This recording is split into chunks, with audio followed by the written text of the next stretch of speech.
Welcome back, everyone. Dustin here again, Average Guy Hi-Fi. I've got another video for you guys, but it's a little bit different than most videos. Generally speaking, I go out and I buy, as you guys know, home theater speakers, receivers, amplifiers, 2-channel speakers, those type of things, and then with my money, and then I review them for you, but these are actually something that I made an investment for the channel itself, so I get to keep them. That's the good news. Most of the time, I buy stuff, and then I got really sad to see it go, like that SB16 Ultra subwoofer that got picked up over the weekend. Still a little sad that that's not out there sitting in my living room anymore, but life goes on. So again, I have invested in these for myself, so I get to keep them. I'm not planning on selling them. But what I have here are AC Infinity coolers. There's actually 2 of them. There's one right here as well too. So I ended up choosing the AIRCOM T10, which is a front exhaust. That's what those little ridges are on the side there. It's a front exhaust component cooler. So you know, electronics are really susceptible to heat. If they get too hot, then they start having malfunctions, especially HDMI and stuff like that. Seems to cause issues when they get too hot, and then there's failure. And obviously, with the more expensive or the more money you have wrapped up in your gear, the more sense stuff like this makes sense to purchase. And again, I'm planning on keeping these kind of for the long haul, like a high quality surge protector or power conditioner. This is something that's going to stay in my system when we're 8K and when we're 16K and all that stuff down the road. That's the plan anyway. I just also really like the peace of mind of having my components basically being cooled. This also does a good job of keeping dust and things like that. I'm a single guy, so I don't have like a lot of dust. I don't have any animals or kids or anything like that. So I'm generally pretty clean, but that doesn't mean dust doesn't get places. So a little bit of peace of mind, I would say.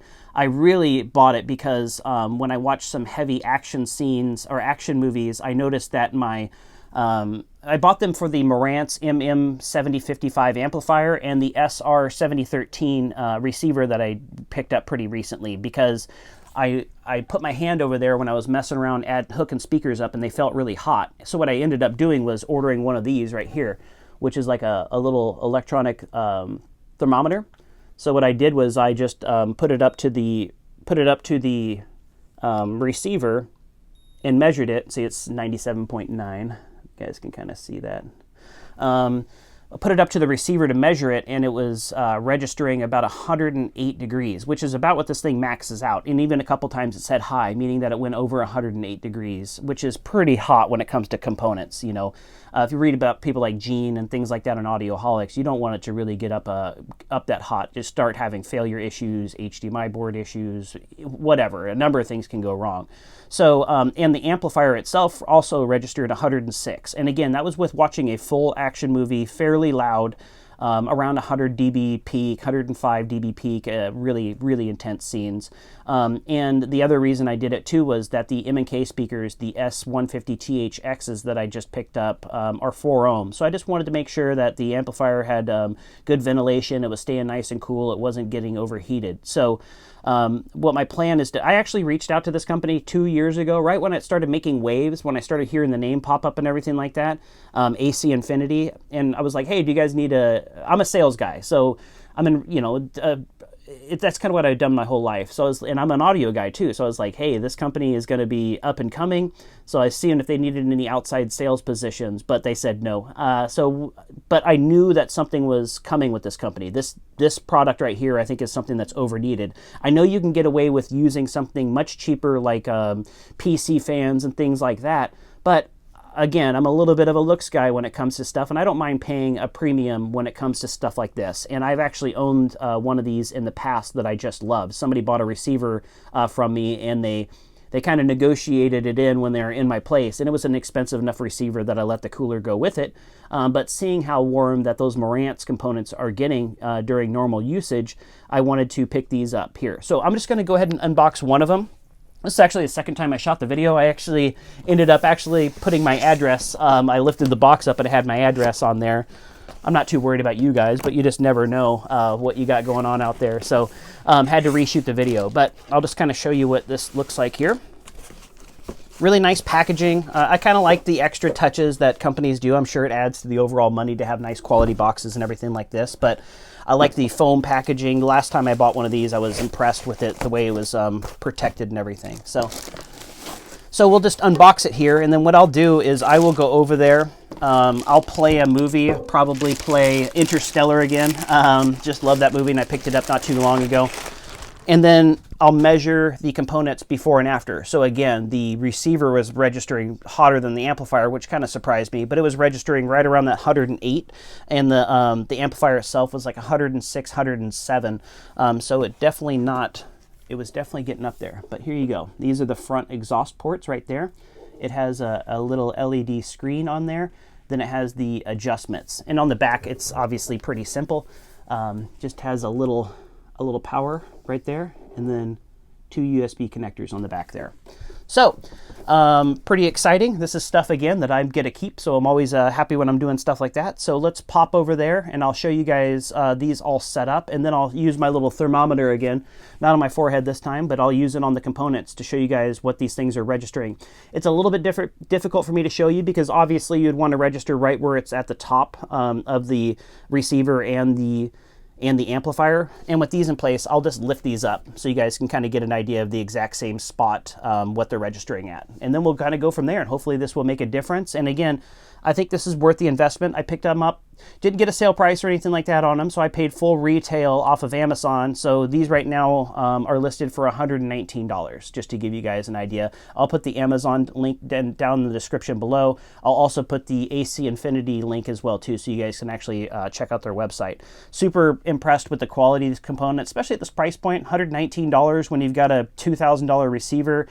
You know, it's not that big of a deal, especially with the way these look on top of Marantz components. So I kind of like the looks of things as well too.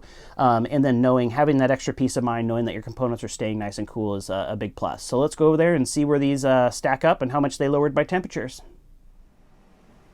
Okay, everyone, we just got the AC Infinity AIRCOM T10s all hooked up. I think it, obviously, like I mentioned over in the other room, I think it looks pretty sharp sitting on top of there, especially with the way that they contoured the front to kind of go with the front of the Marantz products. I actually even noticed in the AC Infinity booklet, it showed it with some Marantz components. They didn't say Marantz on them or anything like that, but you can clearly tell with the edge and all that stuff. So something that I forgot to mention is that you can actually daisy chain these. So meaning that you can hook like a brain up where you get the settings all set up for, say, like this one, and then you run a USB cable from this one to the other fans that you might have in your system, and then they can be set up kind of the same way. I'm not exactly sure why you would do that. I think that, you know, because these components run a little bit different temperatures, I'd probably just do settings based off of what each component needs. But here we go, kind of show you a close-up of the screen there.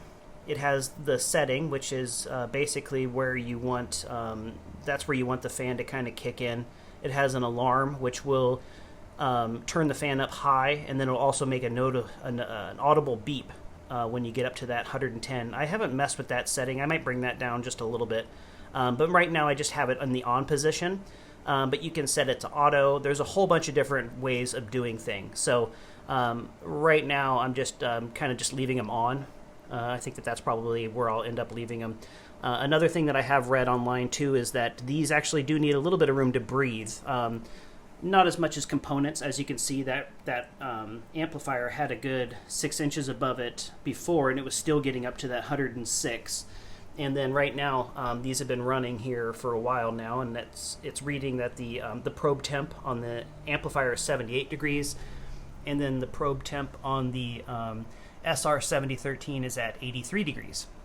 So here we go. I'll just kind of lift up. Actually, I'll just push them back a little bit, and then I'll show you guys what the actual temperature is here. Oops.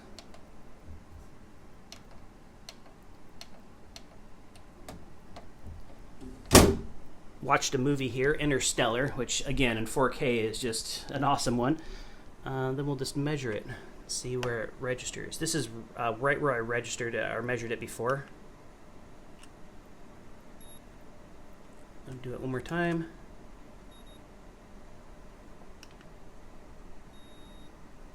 Okay, well it said low the first time, but now it's down to 91.8 degrees, which is very good. And again, that was at 106 degrees previously. And then we'll measure the receiver. This is the one that was registering high. meaning that it went up over what this little thermometer was capable of. And it's showing that this is registering at 96.8 degrees. So, definitely brought the temperatures down 10 degrees on the receiver and about the same on the amplifier. And again, I can adjust these settings and all that stuff and try to really get it customized, but these are what I read online, just kind of the good initial settings for the fan. So anyway, I know this video is a little bit different than what you guys are used to, but I figured it'd be good information for some of you out there. Youthman has a good video on one of these coolers as well too. Just threw my hat in the ring, so hopefully you guys enjoy this video. Again, my name is Dustin. The name of the channel is Average Guy Hi-Fi, and I'm kind of focusing on mainly used, secondhand, kind of beginners, helping people out there. I'm not going to get super into the details of all this stuff. I think a lot can kind of get lost in translation there. So trying to help out beginners, maybe people that don't have very large budgets, and let you know that you could still get a good deal on home theater equipment, even though I paid full retail for these. So if that's the type of stuff you guys are into, I'd love to have you stick around. Again, my name is Dustin, and the name of the channel is Average Guy Hi-Fi.